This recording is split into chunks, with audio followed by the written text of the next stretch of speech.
All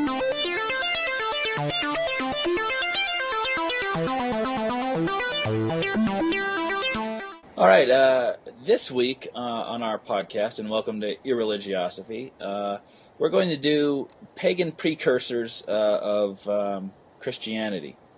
Now, this is a podcast I've actually been waiting to do ever since we started this thing. This subject to me is absolutely fascinating. Well, I mean, and it goes perfectly, especially with what we did last week concerning the MNLE, I'm sure I'm saying that wrong, and the Epic of Gilgamesh. I need to get you a pronunciation guide to the universe. You're probably going to have to duct tape it to my forehead, otherwise it's not going to do me any good. Enuma Elish and the Epic of Gilgamesh with Utnapishtim. I'm not even going to try to say Utnapishtim. So, I've actually read a couple books on this subject. Leighton's done a bunch of research. So, why don't you start, Leighton? All right, well, I mean, a lot of this week is going to be Charlie's and my theories concerning the Christianity, the Judeo-Christianity, the Jews, basically what they've taken, a lot of it from Egyptian mythology, because anybody who studies Egypt will begin to realize how much has actually been taken from Egypt themselves and placed in modern religion and even pre-religion, way back when. But, I mean, one of the things I've always noticed, which I love in all religions, is it has a great bearing on the firstborn of anybody. I mean, you look at Jesus, the firstborn of God. You look at Osiris, somebody that we will get into very deeply. His firstborn was Babi, the god who devoured unworthy souls. And it's just very, very strange to me that you would have Osiris, which, as you'll find out later, much has been taken from him. And then you have his son, Babi, who deals with unworthy souls. And then you take that similarity, you cross it over with Jewish Christianity, Judeo-Christianity, and you have Jesus, who is supposed to be the judge in heaven when we all die and get up there in the end. Babi, huh? Now, I've heard of Horus, but I haven't heard of Babi. Yeah, it's one of the lesser-known gods. God of the dead underneath Osiris. So he was the elder brother of Horus, I guess. Well, you, as much as I do, know how twisted Egyptian gods get, where one god will take the shape of another god, so on and so forth. Actually, Horus did become Osiris's firstborn son, but Babi was a lesser-known god that was a firstborn son as well. How can they both be firstborn sons? Different mothers? Well, you know, if they both race to it, I'm sure twins, maybe they both squoze out together. It's kind of like Jacob and Esau. They're punching each other in the face, and finally Esau got out first, right? Well, you know, somebody's got to get out of there. So, I mean, it's just very fascinating to me that you would have, I mean, very bred into ancient civilizations the importance of the firstborn, and it makes perfect sense because the firstborn was the one that took over reigning over an entire kingdom or inheriting, things like that. So, I mean, it's very interesting to me how this type of ongoing, I guess best way to put it is, I can't think of the best way to put it. All right, so what you're talking about is primogeniture, which is, I think, in the Middle Ages and in feudal societies, actually even more ancient ones, the basic problem was if you have a whole lot of kids, which you have to try because a lot of them are going to die, a lot of them won't make it to adulthood, they're going to die in childbirth, so you have to kind of have more kids than you think you're going to need. So you have as many kids as possible.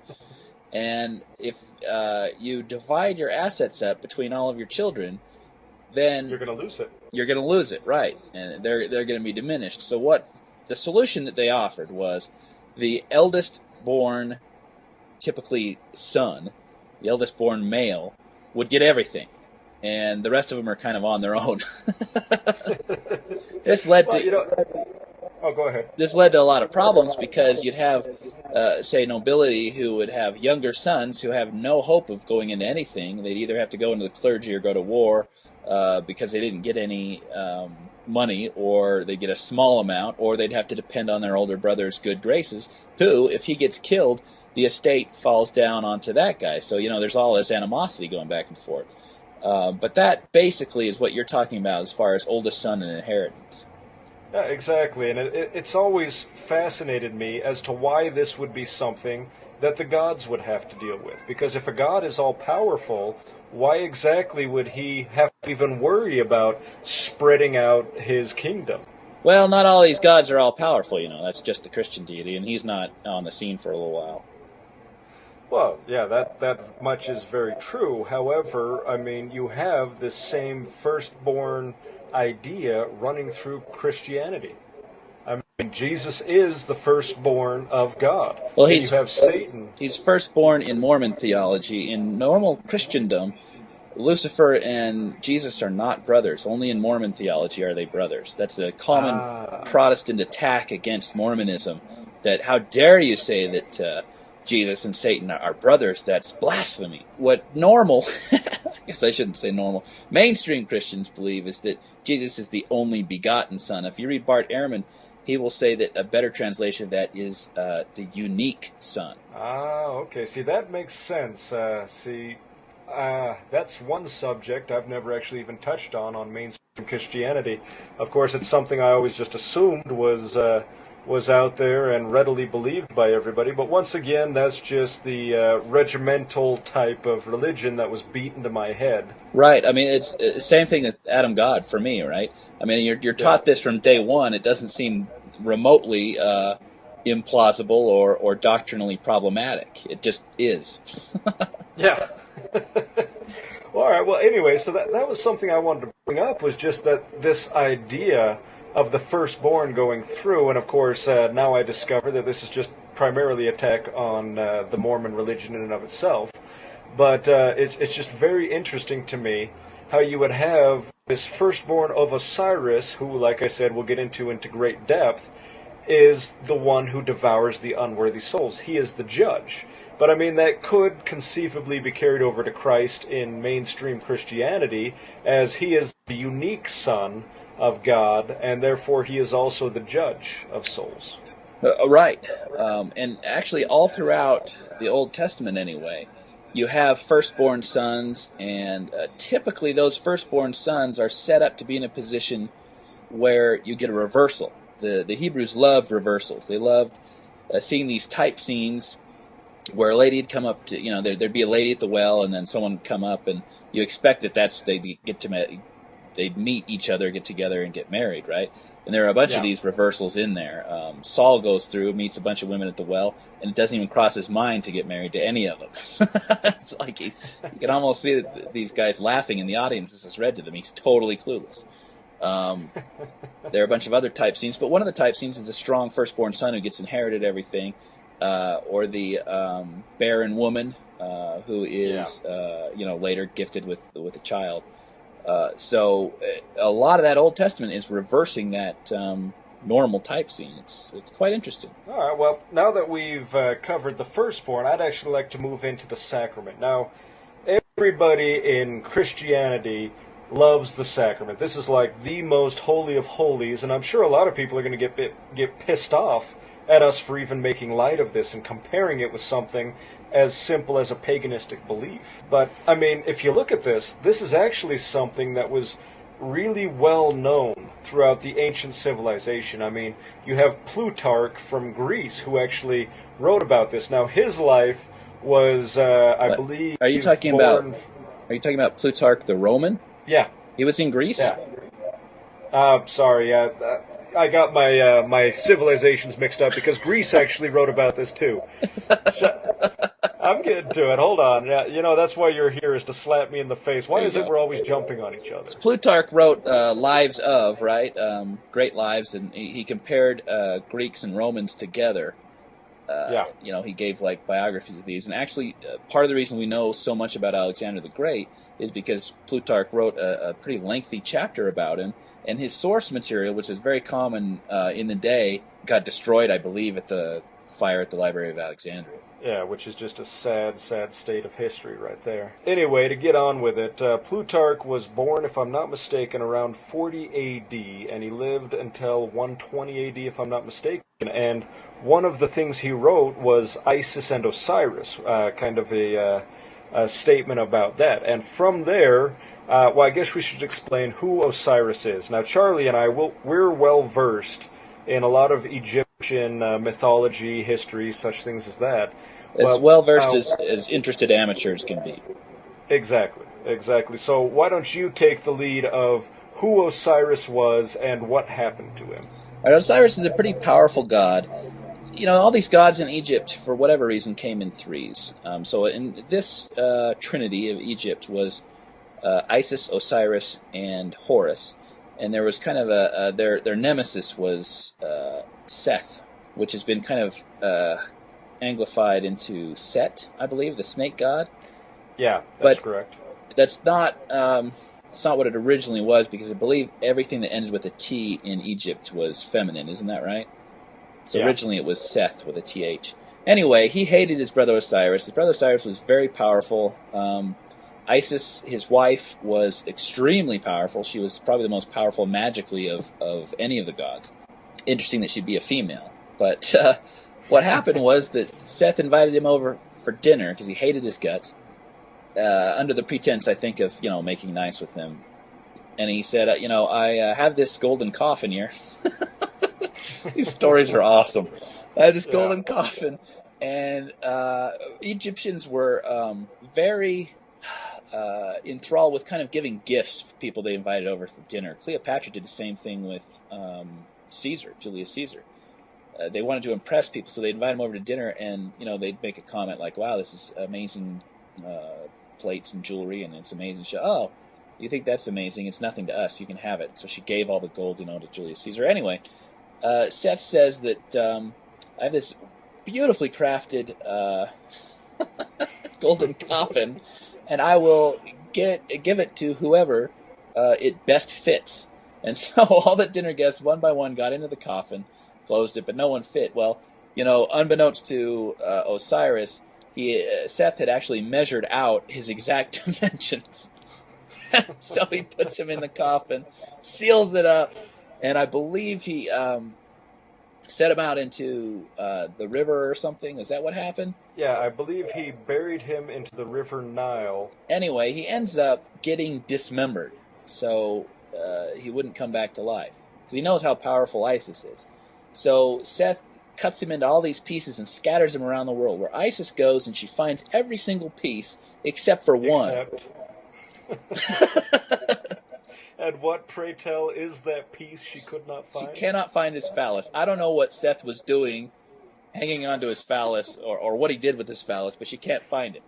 Well, there's only one place I can think of where he could hide it that Isis wouldn't find it. Even with all her magic? Hey, that's a very dark place that doesn't see much sun. So she puts his pieces all together and casts this amazingly powerful spell, and actually brings him back to life. This Osiris is the god of, I believe, wheat. Yes. And so you can kind of see how this resurrection thing got started, because you have these fields of wheat that in the wintertime kind of die, and they're gone. They're completely gone. And then in the springtime, magically, they rise up again. And so this is probably the Egyptians' attempt at explaining how the wheat kind of dies and comes back. And so this god kind of died and came back. Horus, his son, was also involved in a massive battle against Seth, and I think aided by Thoth, the god of wisdom, finally defeated him, but never actually killed him. And I believe Horus actually lost an eye in that great battle, which was restored by Thoth. Actually, he did. That's where the Eye of Horus comes from. Right. It's that little amulet. Yeah. Right. Anyway, that's kind of in a nutshell the story of Isis, Osiris, and Horus, and as well as Seth. Exactly, and you actually hit on several points there that we're going to be covering. One dealing with Osiris being the god of grain or wheat, as well as his death and resurrection once a year. Now, this actually became a ceremony to the Egyptians, where every year on November 13th, if I'm not mistaken, they would have this very sad ceremony as they're going around and they're mourning the death of Osiris. And on that same day, they are planting grain for the next year. And so it's this very sad ceremony, which actually turns into this happy ceremony at the end. But from that ceremony, there's actually something I want to read, and then I'm going to read something from the Bible, and we can compare how closely they relate. This is coming from kind of Plutarch's assessment of things. Plutarch the Greek. Yes, Plutarch the Roman. Shut the hell up. All right. It says, the death of the grain and the death of the god were one and the same. The cereal was identified with the God who came from heaven. He was the bread by which man lives. The resurrection of the gods symbolized the rebirth of the grain. Now I'd like to read you John 6:35. And Jesus said to them, I am the bread of life. He who comes to me shall never hunger, and he who believes on me shall never thirst. Now that seems very similar to me, and we've just barely gotten started. Well, that's very interesting. I've never heard those compared side by side like that. If you actually look at the Osiris myth as well as the Osiris sacrament, because there was a sacrament, it is almost word for word exactly what Jesus taught. And, it just goes on and on from there. Also from John chapter 6, verse 48, it says, I am the bread of life. Your fathers did eat manna in the wilderness and are dead. This is the bread which cometh down from heaven, that a man may eat thereof and not die. I am the living bread which came down from heaven. If any man eat of this bread, he shall live forever. And the bread that I will give him is my flesh, which I will give for the life of the world. So, right here you have Osiris, who did have a sacrament where, he was the god of wheat. Or god of grain, excuse me. Therefore, every bread that was made, people were eating of the flesh of Osiris. Every beer or wine that was created, they were drinking of the blood of Osiris. Now again, it's very interesting because clearly, not only did it predate Christianity in time, but it actually, for the first time, makes sense of the sacrament. When they are eating bread, they are actually eating of the flesh. That's his flesh. He was the god of grain. When they're drinking his beer, it was beer, it wasn't wine, right? Like the Christians, they're actually drinking his blood. That, for the first time, it makes sense. I always wondered as a kid, that is so gruesome, it's so grisly that we're actually eating like flesh and blood. And I kind of thought, well, maybe you could imbibe yourself with his power or something, right, by eating it. But it seemed awfully primitive and shamanistic. When Native Americans would kill or tribal people would kill, and they'd eat the heart of the kill to gain their spiritual power. That's kind of what I thought it was as a kid and a teenager. But that still doesn't make a whole lot of sense because we didn't kill Christ, and we can't really gain of his power unless we repent. So in Mormon theology they have this little prayer, the little blessing. We do this in the remembrance of him and blah blah blah. And so it's kind of a covenant. But why? Why are we eating of his flesh? Why are we drinking of his blood? Can't we just look at a picture of him? Well, actually, you are hitting on some great points there. Now, you pointed out that this was very much earlier than Judeo-Christianity, and you're absolutely correct. The Osiris myth actually comes, one of the earliest, in the 4th dynasty of Egypt. So, we're talking thousands and thousands of years ago. Also, you pointed out that it doesn't make any sense to have this cannibalistic nature within Christianity. But I'd like to read you something from the pyramid text of Pepi II. And that's the guy who was really old, right? Yes, it is. He was the oldest known ruler. He ruled for like 96 years. Yeah, he was an old ruler. And sadly enough, he's one of the ones blamed for one of the intermediary periods in Egypt due to his long rule. Right, because he lasted so long, he kind of couldn't take the troops out himself anymore, and things kind of fell apart in the last 20 or 30 years of his reign. Exactly. But anyway, this is coming directly from his pyramid text. Seizeth those who are follower of Set. He breaketh their heads, he cutteth off their haunches, he teareth out their intestines, he diggeth out their hearts, he drinketh copiously of their blood. Now, although crude, this was a core concept, the conviction that one could receive immortality by eating the flesh and blood of a god who had died became a dominating obsession in the ancient world. So, I mean, this is something that's been around for, thousands of years. The idea that if you ate something from somebody else, you ate them, you took their power inside of you. Oh, sure. I mean, it's pretty intuitive how that works. You slay them and you eat them and you take all that power. And I think that's a fairly common, within tribal societies, very common belief.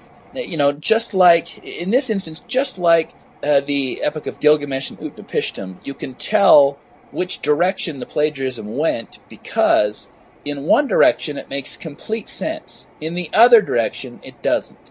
If Egyptians were somehow plagiarizing from Christianity, even though it didn't exist, why would they take a god who is not of grain and doesn't make beer in bread? Why would they then take that and make it up, right? But you can see it flowing from one because in one point it has a lot more information and it loses something in the translation. In the other way, it's just completely incomprehensible. You can see how the Christians say, this is pretty neat. I like this ritual where they're actually eating the flesh of the god and drinking his blood. So let's co-opt this, but we're going to, he's not the god of wheat or grain. We'll just kind of drop that stuff, and somehow it loses all meaning. When I heard that for the first time about the Egyptian sacrament, everything clicked and made sense. Aha! That's why. It just doesn't in Christian theology. There's no theology really to back that up. And you're exactly right. It did the same exact thing with me. As soon as I heard of this ancient God and hearing exactly what it all meant with this God who actually had a sacrament, it just made perfect sense to me. It just kind of clicked in my head that, now I understand where the sacrament comes from, because in Christianity it never really makes that much sense. Yeah. What else you got? All right, well, we'll continue down with the sacrament. Now, there's something else taken from Plutarch, and I'll read it to you, and then I'll read from St. John again. That was Plutarch, the Italian. I'm going to beat your ass. the Plutarch the Babylonian. Go ahead. No, he was German. Come on now, he was a big guy. All right. Although they were ethical and ceremonial considerations, none of these could compare to the power of the divine Eucharist, since it was literally believed to be the body, bread, and blood ale of the god. Since the ancient Nilotics believed that humans were whatever they eat, this sacrament was, by extension, able to make them celestial and immortal. Now take that, and I want to read John 6, verse 33 through 35. For the bread of God is which cometh down from heaven, and giveth life unto the world. Then said they unto him, Lord, evermore give us this bread. And Jesus said unto them, I am the bread of life. He that cometh to me shall never hunger, and he that believeth on me shall never thirst. So, you're getting the same exact thing here, where if you eat of the flesh of Christ, the blood and the body, you will become celestial and immortal yourself. That's very interesting, because the Christian intellectuals in the first century were intellectual because they were educated, and the only education in the first century wasn't Christian education, it was pagan education. And there were a number of these mystery cults. The most common were, I believe, Dionysus in Greek and Alexandria. And it was about a resurrecting God-man who, I believe, was killed for the sins of the world and was resurrected on the third day. Interestingly enough, I think Mithras was another mystery cult. And he was actually born on December 25th in a cave visited by 3 shepherds, which isn't that impressive unless you remember that there was a strong current of this idea of being born in a cave, that Jesus was born in a cave, in the Gnostic Gospels and some of the other texts that didn't make it into the New Testament. Very, very common thing to write about in the 1st and 2nd centuries. So it's very, very close. And these Greek mystery religions had these kind of outside texts that meant one thing, but if you knew the knowledge that was the inner knowledge, you had been initiated into the mysteries, you could see where each of these points of the outside text matched up with the greater wisdom and the greater knowledge. And I believe Gnosticism is a type of mystery religion that was formed from all these kind of various pagan things and had outer and inner mysteries. It was kind of like a fusion between the mystery religions and Christianity. Yeah, well, I mean, in the Hellenic period, that was when the Greeks really became aware of Osiris, and that's where a lot of these myths kind of grew, and where they merged with such philosophies as Platonism, and it was really especially the resurrection that really drew the Greeks to this, and in my personal opinion, I really think that's where the Christian resurrection of Jesus Christ actually came from, is these pagan precursors that were building up to this point. Entirely possible, and it certainly predates the Christian resurrection. You know, the Osiris by several millennia, I believe, and Dionysus by several centuries. And actually, they were so, clearly the Greeks, as they often did, got this stuff from the Egyptians. And so, the Persian mystery religions, the Assyrian, the Babylonian, all these cultures had kind of their own mystery religions, and it all kind of comes from Egypt, which almost everything did, because Egypt was such a fascinating civilization. Well, not only that, but we discussed last week about how Rome actually took their religion from Greece. So basically you have this clear line of Egypt to Greece, Greece to Rome, and there's Jesus sitting right in the middle. Yeah, absolutely, absolutely. They had every certain number of years they would have the initiation at Eleusis, and they'd take you through and they'd tell you this story, and you'd get initiated into it. And a lot of the ancient Greeks marked that as a turning point in their lives, this mystery religion. And who knows if there were some gases involved or anything like that, but amazingly enough, even philosophers would say that this was, I felt so grateful to the gods and goddesses because this changed my life. All right, well, one thing I'd like to move on, before we move completely out of Egypt and how it affected things, is my own personal theory. Now, I've talked to Charlie about this theory, and it is a little bit off the cuff, but it makes sense if you think about it in the idea of where Egypt is concerned. Now, what my theory is the Garden of Eden. Now, everybody knows about the Garden of Eden being this perfect place where everything is provided for them, so on and so forth, and it comes down to they are bad and Adam and Eve are tossed out of the Garden of Eden. Well, when I was studying a lot of Egypt history, a lot of it actually coincided with the Garden of Eden. I mean, one of the reasons why Egypt never went out and became an empire is because nobody wanted to leave Egypt. The idea that if you died away from Egypt, you wouldn't be able to be resurrected.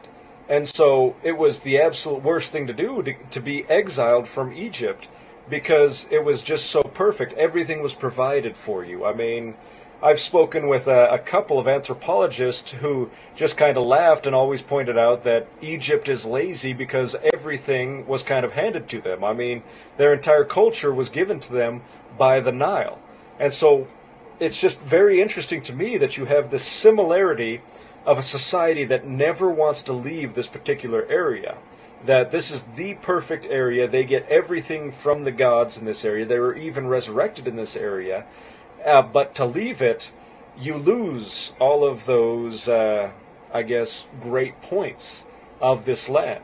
And then you have, which Charlie and I, back in the discussion of the Exodus, you have this group of Jews who come into this land, and they get this sense of this, and when they leave, the development of the Adam and Eve story, it seems to me that there's a lot of similarities there. Yeah, except that in Mormonism, we all know that the Garden of Eden was in Missouri, not Egypt. Oh, that makes perfect sense. I guess it's a good thing you aren't able to get that particular portion of Mormonism off your brain. That's where Jesus is going to make his first appearance, I think, isn't it? Adirondack in Missouri, right before the what is it? The second The coming. judgment, yeah, the Yeah. second coming, the judgment where you and I are going to burst into flames because we don't pay our tithing. Yes, exactly. Why does That God makes need my perfect tithing sense. anyway? Why can't they just invest all the tithing they already have? Well, because we already have a history of the Church of Jesus Christ of Latter-day Saints being horrible with money and nearly going bankrupt. But can't God just tell them what to invest in? Well, Doesn't it work I that don't, way? Or I it's like don't think. psychics. You can't do psychic stuff for personal gain, or else you'll lose your power. Wasn't there some sort of psychic telemarketer who went bankrupt? I She guess. she got she got sued by the government. It was that Madame Chloe or something like that. And the Yeah, I joke bet she didn't was see that coming. that was the joke. Well, I mean, if you've got the ear of God, shouldn't you be able to do some sort of investment? You should. Joseph Smith got into a lot of trouble for starting the Kirtland Bank. Remember that took in a lot of Mormons, and because of course, how could it go wrong? It's the prophet, and that ended up going bankrupt, and all those notes were worthless. But that was just a trial. That was God trying to test the saints. Well, I mean, it was like as we were reading in the flood story last week, God killed everybody, and then he kind of felt bad about it because then he realized, oh wait, this is just the nature of man. Maybe God wasn't paying attention to the stock market or bank prices, or I don't know what went wrong. Well, obviously, it's God is in America, and he wasn't paying attention to the foreign news, He so was that's how trying we to. must have. Did I tell you about that Jehovah's Witness pamphlet that I got when I was in college? No, you didn't. It was proof positive that Jesus existed because, as we all know, like charges repel and opposite charges attract. But in the center of Oh God.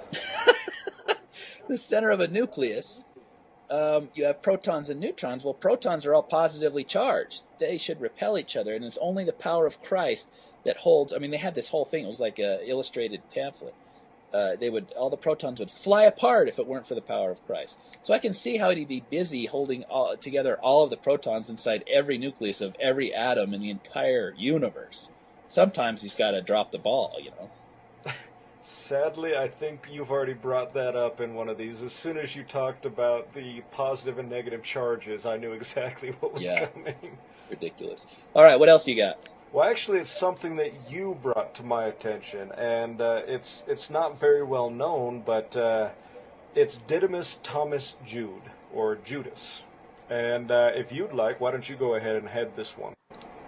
This is interesting because I was thinking a while back about, you take the mainstream Christian idea that what happened was Jesus got arrested in Jerusalem at the end of his 1 or 3 year ministry, depending on which gospel you read, and he was crucified. And this was a dark time for the apostles, but we all know that within about 15 or 20 years there were Christian communities all over. We have letters from Paul dating from the 50s, so we have independent evidence of that. So they'll say the only way that could have happened is if Jesus was resurrected. They did tell the truth, and he made post-death appearances. If you read Dawkins' book, he gives this idea that there's this cargo cult, and it has this massive ship that's coming in, and that you can trace this stuff back. It was in like the 19 teens. And so there was this little prophecy that a ghost cargo ship would come back and would arrive and do all this stuff. So within about 20 years, the cargo ship story evolved from a future event to a past event. So instead of saying this is going to happen in the future, it is now somehow evolved right underneath their eyes that it had already happened, and they were looking backwards toward it. So that's a plausible theory, is about what happened with Jesus, that these guys are looking forward to it initially, that he would be resurrected, and somehow in about 10 or 20 years it came that he was already resurrected. And that makes perfect sense because, I mean, the Gospels themselves weren't even written down until 40 to 70 years after the fact. Right, right.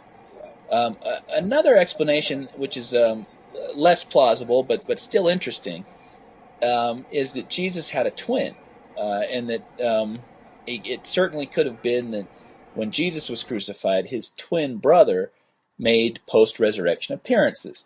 So the question is there any evidence for this? And actually, up until we found those Gnostic Gospels at The Nag Nag Hammadi Hammadi, library. Yeah. we didn't have any evidence for it, but it was very, very ancient. And actually, there are echoes of this in the Old Testament or the New Testament. Thomas actually is Hebrew for twin, and there was it comes from the Aramaic word toma. right for twin. And actually, if you've ever heard Didymus Judas Thomas, Didymus is the Greek word for twin. I think his name was, it wasn't Thomas, it was Jude, I think? Jude or Judah, Judas, something Right. like that. So that's his real name, so you have twin Jude. And early on, so that he's a twin. Early on, you have this idea that he was Jesus' twin. And there's evidence for this in old myths as well, because you have, twins of gods. One, like Zeus mates with someone and you get Hercules and like a human, a mortal twin. One with all the power and one that's just mortal. There are actually Gospels that state right in there, the Gospel of Thomas, when he goes over to India, there are certain themes that come up that only happens when he's because he looks exactly like Jesus. He leaves a room, Jesus comes in, they think that he's the same guy, he tells them a bunch of stuff, comes back out, when Jesus is gone, and they're totally, it's like a sitcom.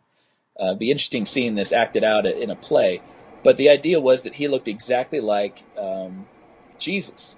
Now, of course, this was suppressed by the church because Jesus was begotten by God, the Holy Ghost. So how can you have a twin? And you're absolutely right. It just seems like a really bad 80s sitcom. It's like that. What was that one with Balky that your wife likes so much? Perfect Strangers. I would say Perfect Strangers or Three's Company, one of the two. Yeah, it sounds like just a bad sitcom from Perfect Strangers or Three's Company. Yeah. And if this was true, and you have kind of an ancient thread telling you that Jesus had a twin, you could kind of see how he gets crucified, and then you have a post-resurrection appearance by someone who looks exactly like Jesus, how you'd get the idea that he was resurrected, especially in ancient times where news traveled very slowly. Yeah, well, I mean, if you look at Didymus was actually used 3 times in John. John 11:16, John 20:24, and John 21:2. So, I mean, in the Gospel of John, he's trying to make it completely evident that this is a twin. And, it's very fascinating to me because it was actually the book of Thomas the Contender in the Nag Hammadi library, and this is an exact quote. It is said to be Jesus himself. Now, since it has been said that you are my twin and true companion, examine yourself. So, you have Jesus himself turning to Didymus Thomas Jude and saying, hey, you're my twin, you're my true companion, examine yourself. And that, to me, sounds exactly like Jesus turning around to his twin brother and saying, you know what, brother, you've doubted me this entire time. You've doubted that I am the Son of God. So, since you are of my same flesh, it's time for you to start examining yourself and examine why you're doubting so much. Right. And you can see this stuff throughout. And if actually by the time you end up writing the Gospels, what better person to have doubt Jesus than his own twin brother? Yeah. Anyway, that's that theory's kind of out there. I tried to do a little more research into the whole thing, but there's really not much that survived as far as the twin legend. It's definitely out there. It's definitely a thread in ancient writings, but there just isn't that much out there to write even a chapter on, really. Which is too bad. I'd love to find another Nag Hammadi library so we can continue forward with this type of discussion, but until more is discovered, there's not much to go on except for the fact of these little clues following through. Yeah. What else you got? All right, now throughout all of this, we've been discussing that Jesus held pagan precursors, not only in the fact that he stole from Osiris the idea of eating of the bread and of the beer or wine, and it being the flesh and the blood.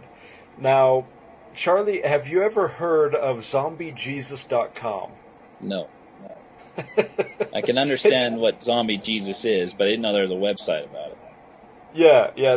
I mean, it's this great website, and I found it today while I was doing some research.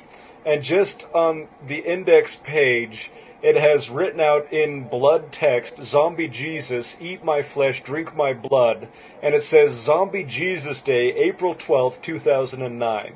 And it's just this great little website that has just these quotes, and he's even got a Facebook page.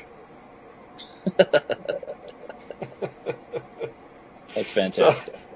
So, it's funny to me that that others out there would go this far to put somebody down, and I don't think we at Irreligiosity would ever mock somebody in this way. I wouldn't condone. Religion is a very serious matter. I wouldn't condone any sort of mockery whatsoever into people's deeply held beliefs. How could you do such a thing? I know this person who wrote Zombie Jesus, although I would really like them to come on the show, obviously we must really put them down for what they did. Yeah, that brings up an interesting point, because one of the points of the New Atheist is that religion should not be held in automatic regard. There really isn't anything about religion that should privilege it in our society such that we can't discuss it or mock it or tear it down or set it up on a pedestal in any way. I mean, honestly, if you look at it, as Christopher Hitchens said, here's this rabbi sitting across from him, and the only reason he would ever accept the mutilation of the genitals of a child, as in circumcision, is because of religion, because his 3,000-year-old book tells him to. Otherwise, there'd be no possible way, shape, or form that this otherwise moral person would do it. And that's kind of what religion does. It gets you to buy into a certain package of beliefs, and once you accept those, you accept the really wild, ridiculous stuff that's just part of the package. And it doesn't bother you. Can you imagine if Christianity didn't exist, someone coming to you today out of the blue and telling you, hey, I got this story about this guy who was executed for treason, basically, in the electric chair. And, he floated around a bit. He healed a bunch of sick people. He walked on water, calmed some storms, turned some water into wine. It's amazing, It's like he's a really good magician. But he ran into the government, had some problems, got electrocuted, and crawled out of his grave on the third day. And now he's here for your sins. That's actually why he got electrocuted in the first place. He suffered all of your sins for him and put them on his back. And now you can take part in that if you just believe in this guy. His name's Joe. Sounds like a bad Stephen King movie, such as The Green Mile. It's a ludicrous story. There's absolutely no evidence for it whatsoever. But somehow we're supposed to respect this enough not to mock it? Why? I think the reason why so many people hold off from mocking religion is if they had the same type of reaction that I always had as a child, where I would make some derogatory comment or just some sort of snide comment about religion, and one of my parents would always turn around and look at me and say, whoa, no, that's getting close to blasphemy. And blasphemy in a lot of the new religions that have come out is one of the greatest sins, because you cannot mock God. He will strike you down if you mock God. It's so ridiculous. If I want to blaspheme, then let God take care of it. We're not in ancient cultures where they think that, if this guy's blaspheming over down the street, then God's going to cause an earthquake to wipe us all out, right? I think we've progressed a little more than that. We have this idea of God that we haven't. God's very, very powerful. If he's mad at me, he can send a single bolt of lightning. He can make me spontaneously combust. He can give me syphilis. Anything. No, Why? you obviously haven't been listening to the Atheist News Network. We are not beyond that. I mean, take a look at that Colorado guy who was saying HIV is a punishment for promiscuity, or this Senator Butters retard who is sitting there saying that gays are the biggest threat of the world because God is going to destroy the world because gays have spread everywhere. Yeah, So you're obviously right. we haven't moved beyond this. Chris Butters is afraid that since gays are now global, that God will send a global Sodom and Gomorrah. You're right. I mean, in deeply religious people, I think that that's their first thought when a tragedy happens. You know, they jump to this theodicy because there's evil clearly in the world. They jump to this theodicy. Well, there's this evil that you say is so evil is actually a punishment from God, and I'm going to try to whip up my church membership by saying that the terrorist slammed into 9/11 because we've been so tolerant of gays, and if we just make it so that we hate gays and we're less tolerant of them, and we don't want to give them rights, then God will bless us instead of punishing us. There's zero correlation between the two, right? Why this time in history? Why September 11th? Why did he choose Muslim terrorists that have a history of hating the United States for reasons completely different than our tolerance for gays? I mean, the only way you're going to derive this idea is if you have this preconceived hatred or fear of gays, and you want to just bring it to the fore. There's no, other than that, there's no correlation between the two. Well, I mean, you don't even have to look at terrorism. Let me Look say at that. New Orleans. Let me say that we should have progressed beyond this idea because Christians were the victims of this before they had power in the first several centuries after Christ.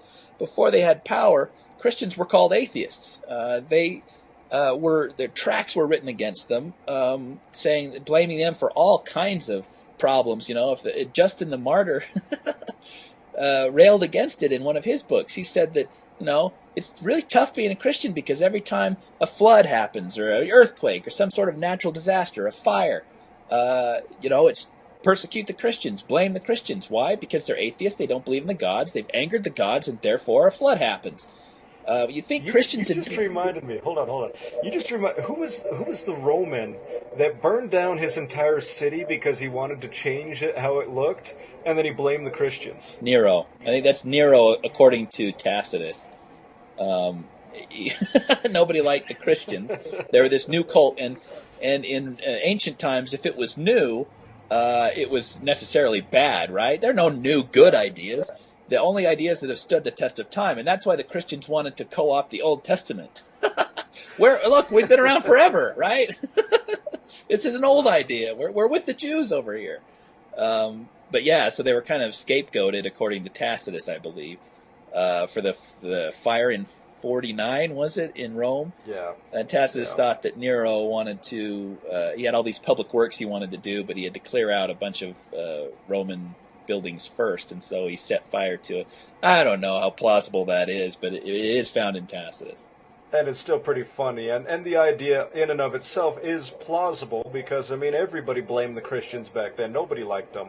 And Nero was insane. I mean, clearly, the guy was just insane. Well, I mean, then you, if you take a look at it, the Christians did the same thing. I mean, look at the Greek religions. They went over there and they pretty much destroyed any paganistic thing that they saw as going against Christianity. Right. You'd think the Christians would be more sensitive about this stuff, but they, how short their memories are. Once you get in power, they wrote these impassioned defenses about freedom of religion right up until they got state power behind them, and then there goes paganism. Crushed, temples burned, razed to the ground, a Library of Alexandria burned, get rid of the scrolls. If it's not, if it's of God, we already have it. If it's not of God, we don't need it. Burn it all. Horrible. I hate the idea of burning any sort of book. And, oddly enough, this kind of reminds me of my brother. Now, I was up there visiting them during Christmas, and he was having his children watch this show. Now, I'm sure everybody out there has at least seen this show or knows of it because it is absolutely horrible in what it shows to young children. Now, what was the show? Damn it, I forgot the name of it. What was the show with the little superheroes that ran around? The little family that had to hide because they were supers? What are you talking about? That little cartoon, the animation, the fat super who finally started working out. The Incredibles. The Incredibles, yes. Yeah, I thought you were While talking I about was- like Powerpuff Girls or something like that.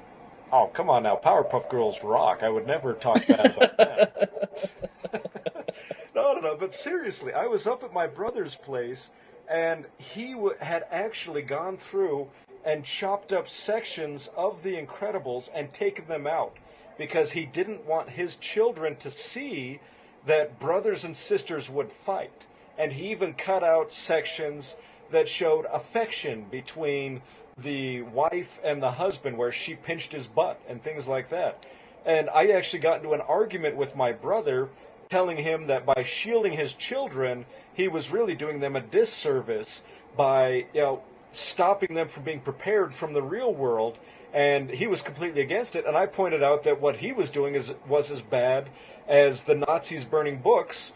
And my brother actually stated to me that some of the ideas where the Nazis were concerned were good ideas, as in pretty much hiding these things that do not agree with your personal core beliefs. Well, remember when we talked about that the mantle is far, far greater than the intellect article? Oh, good God. I'm sure that's exactly where he's getting it from, right? Some things are true, but not useful. So we should just kind of push those by the wayside. And I say, go screw yourself. I can understand you censoring things. We all censor things for our kids. But for God's sakes, there's got to be a line. Heaven forbid that your children see two adults being affectionate toward each other so that they can actually kind of prepare themselves for when they get to that stage. Heaven forbid they see anybody fighting so that they have any sort of idea once they get into kindergarten, unless he's going to homeschool them the entire time, that, sometimes... I'm pretty sure that is a valid idea where he's concerned. Sometimes children tease each other or are actually mean to each other. They actually call them names, Your same brother, we were babysitting their kids, and we ran through a bunch of different cartoons, Disney cartoons, mind you. Each of which was inappropriate. I mean, they're all G-rated cartoons. They're shown on TV. Each of which is completely inappropriate for their children. The Halloween episode of Charlie Brown, I thought, how could this possibly be unacceptable? No, they make Charlie Brown feel bad because they give him rocks when he's trick-or-treating instead of candy. And I don't want to expose my children to that. Are you insane? Are you absolutely insane? You think children are so stupid that they can't figure out that this is a joke? They can't. Oh my God! I'm gonna shatter this poor fragile child. Children have been subjected to, being bombed in World War II in London, in Germany, all kinds of horrors, right? And most of them come out of that just fine.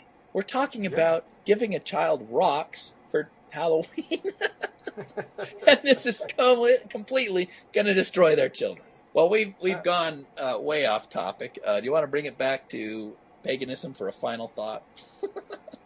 I'm so off topic right now. I'm still staring at zombie Jesus, and that's about as close as I can get to paganistic ideas. I really regret that we have lost all that material in the Library of Alexandria, and I deeply regret losing a lot of the material that's irreplaceable because of our incursion into Iraq in 2003. They looted not only the Iraqi Museum, which holds some of the oldest artifacts that in history, but it also they looted the sites that were being dug, and that's a loss to scholarship that we will never get back, because those things were being, academically, they're laid out on grids, and they had all these cuneiform tablets, so they're carefully brushing away, and we've lost all of that. You cannot now go back and reinsert it in the ground. All of that stuff is lost, likely forever. And I don't know if people really understand how important it is to keep this grid system, because this is the way it was found, and just the position of it may in and of itself tell us something that's mind-bogglingly true and Right. something that we haven't been able to figure out yet. Right. Just by the position. You'll get one chance at that, and one chance only, and that is now lost forever. Extremely disappointing. Extremely disappointing. And the fact that we, had very close to a steam engine in the first century of the Common Era. The Greeks. They had automated machines where they had these plays that were, all based on pegs and spinning wheels and weights and sand falling down. And this is all Greeks. The fact that we had all that, and then Christianity occurred, and we had, about 1,000 years of Dark Ages. suppression and suppressed beliefs and fighting and no scientific progress whatsoever until the Enlightenment, when we finally said, let's throw off authority. Let's find this stuff out for ourselves, right? Just like the Greeks did. Let's even throw off the authority of Aristotle and Plato, and let's look at this stuff ourselves, and let's do some experiments. The fact that we were pushed behind about 1,500 years, at least 1,000, to me is absolutely horrifying, and it's one of the worst legacies of Christianity ever. I mean, it's one of the worst legacies of religion in and of itself, because a lot of religion is, you believe this, do not question, it is for the gods to know, and so it stops you from questioning. Right. The idea is to question everything, to search it out, and to figure it out. And that is the crux of why, first of all, the difference between pagan religion and Christian religion. With polytheism, you're very open. You can always accept one more God. With monotheism, every other god is a threat to you. And that is why I disagree with Stephen Jay Gould, who said that, these are in non-overlapping magisteria. Religion tells us, how to be nice to each other. And, I'm not sure religion has much to offer at all. But, science tells us how the world works. I disagree. Science, the existence of science, the very existence, the fact that it is there, the fact that its ideas question everything and that nothing is sacred, is a direct threat to literalistic religion everywhere. Oh, I'll agree with you entirely on that. That's probably a good place to end this podcast, and we'll see you again next week. Have a good one, folks.